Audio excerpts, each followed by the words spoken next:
Hello दोस्तों, आज हम फिर से आ गए हैं नई कहानी के साथ जिसका शीर्षक है काकी, जो कि सियाराम शरण गुप्त द्वारा रचित है। तो आज हम सियाराम शरण गुप्त के बारे में थोड़ी बहुत जानकारी बताते हैं आपको। चलिए, सियाराम शरण गुप्त का जन्म झांसी के निकट चीर गांव में सन 1895 में हुआ। आप राष्ट्रीय कवि मैथिली शरण गुप्त के अग्रज थे। प्रारंभिक शिक्षा पूरी करने के बाद इन्होंने घर पर ही गुजराती, अंग्रेजी और हिंदी भाषा सीखी। गुप्त जी विश्व प्रेम, विश्व शांति, सत्य और अहिंसा से आजीवन प्रभावित रहे। इनके साहित्य में दरिद्रता, कुरीतियों के विरुद्ध आक्रोश जैसे भावों की बहुलता है। गुप्त जी को दीर्घकालीन साहित्य सेवाओं के लिए सन 1962 में सरस्वती हीरक जयंती के अवसर पर सम्मानित किया गया। इन्हें नागरिक प्रचारिणी सभा वाराणसी द्वारा सुधाकर पदक से भी विभूषित किया गया। 9 मार्च 1963 को इनका निधन हो गया। अनाथ, आर्द्र, ध्रुवादला इनके काव्यखंड हैं। मानुषी कहानी संग्रह, पुण्य पर्व नाटक, अनुरूपा तथा अमृत पुत्र कवि संग्रह, नारी और गोद उपन्यास तथा झूठ सच निबंध संग्रह उल्लेखनीय हैं। गुप्त जी की भाषा सरल, सहज तथा व्यवहारिक है। तो चलिए, अब हम चैप्टर पढ़ते हैं जिसका नाम है काकी। उस दिन बड़े सवेरे शामू की नींद खुली तो उसने देखा कि घर भर में कोहराम मचा है। कोहराम मतलब रोना, कल्पना, ऐसी चीज़ें मचा हुआ है। उसकी माँ नीचे से ऊपर तक एक कपड़े ओढ़े हुए कम्बल पर भूमि शयन कर रही है और घर में सब लोग उसे घेर कर बैठे करुणा ढंग से विलाप कर रहे हैं। इससे पता चलता है शामू की जो माँ है वो मर चुकी है। लोग जब उमा उसकी माँ का नाम है, लोग जब उमा को शमशान ले जाने के लिए उठाकर ले जाने लगे तब शामू ने बड़ा उपद्रव मचाया। उपद्रव मतलब जैसे कि बच्चे मचाते हैं शोर। लोगों के हाथ से छूटकर वह उमा के ऊपर जा गिरा। बोला, काकी सो रही है, उन्हें इस तरह उठाकर कहाँ ले जा रहे हो? मैं ना जाने दूंगा।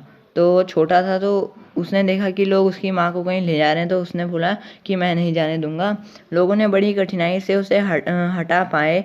काकी के दाह संस्कार में उसे नहीं जाने दिया गया। एक दासी राम राम कहकर उसे घर पर ही संभाल रही थी, क्योंकि अगर उसे दाह संस्कार में जाने देता तो वो बहुत ही दुखी होता कि उसकी माँ मर चुकी है।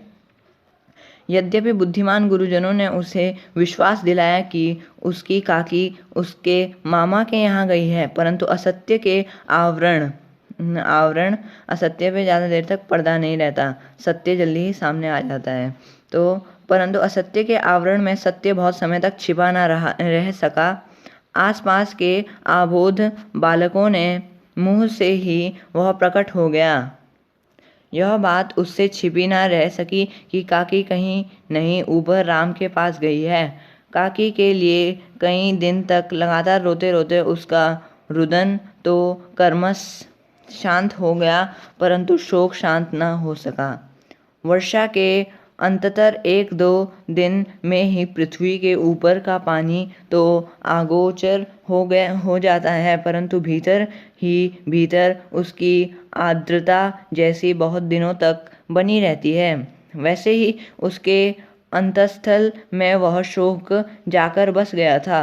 वह प्रायः अकेले बैठा बैठा शून्य मन से आकाश की ओर ताकता रहता। एक दिन उसने ऊपर आसमान में पतंग देखी। ना जाने क्यों सोचा उसका हृदय एकदम हिल उठा। विश्वेश्वर के पास जाकर बोला, काका। काका यानी पिता होता है, उनकी लैंग्वेज में काका बोलते हैं। काका, मुझे एक पतंग मंगा दो। पत्नी की मृत्यु के बाद विश्वेश्वर अन्यमनस्क रहा करता था। अच्छा, मंगा दूंगा कहकर वे उदास भाव से कहीं और चले गए। मतलब अन्य मनसक मतलब किसी और चीज़ की बारे में लगातार सोचना, जिसका मन कहीं और लगा हो। तो वो कहीं और देखता है, लेकिन वो शामू को बोल देता है ठीक है मैं मंगा दूंगा। शामू पतंग के लिए बहुत उत्कंठित था। वह अपनी इच्छा किसी तरह रोक ना सका। एक जगह खुंटी पर विश्वेश्वर का कोट टंगा हुआ था। इधर उधर देखकर उसने एक स्टूल सरकाकर रखा और ऊपर चढ़कर कोट की जेबें टटोली। उसमें से एक चवन्नी का आविष्कार मतलब चुरा लेना, आविष्कार करके वह तुरंत वहां से भाग गया। सुखिया दासी का लड़का भोला शामू का सम्यवयस्क साथी था, मतलब उसी के बराबर की आयु का साथी था। शामू ने उसे चवन्नी देकर कहा, अपनी जीजी से कहकर गुपचुप एक पतंग और डोर मंगा दो। देखो खूब अकेले में लाना, कोई जान ना पाए, क्योंकि उसने चोरी की थी और उसे डर था कि उसके पिता को अगर पता चल गया तो वो उसे खूब मारेंगे। तो उसने बोला कि चुपचाप से ला जाना। तो पतंग आई और अंधेरे घर में उसकी डोरी बन जाने लगी। शामू ने धीरे से कहा, भोला किसी से ना कहो तो एक बात बताऊं। तो उसके मन में वो बात रही नहीं, क्योंकि जैसे होता है ना कि हमको कोई कुछ चीज़ बता देता है, हमारे मन में भी ज़्यादा देर तक वो बात रहती नहीं है और हम किसी और को बता देते हैं। तो शामू ने सिर हिलाया और कहा, मैं यह पतंग ऊपर राम के यहाँ भेजूंगा। इसे पकड़कर काकी नीचे उतरेगी। मैं लिखना नहीं जानता, नहीं तो इस पर उनका नाम लिख देता। तो इससे पता चलता है भोला और जो शामू है वो बहुत ही छोटे हैं अभी, क्योंकि उसे जब काकी का नाम लिखना नहीं आता तो इससे हमें पता चलता है वो बहुत ही छोटा है। भोला शामू से अधिक समझदार था, मतलब थोड़ा सा अधिक समझदार था, पर बच्चे तो बचकानी हरकतें करती हैं। तो उसने कहा, बात तो बहुत अच्छी है, परंतु एक कठिनाई है। यह डोर पतली है, इसे पकड़कर काकी उतर नहीं सकेगी। इसके टूट जाने का डर है। पतंग में मोटी रस्सी हो तो सब ठीक हो जाएगा। शामू गंभीर हो गया। मतलब यह की बात लाख रुपए की सुझाई गई है, परंतु कठिनाई यह थी कि मोटी रस्सी कैसे मंगाई जाए।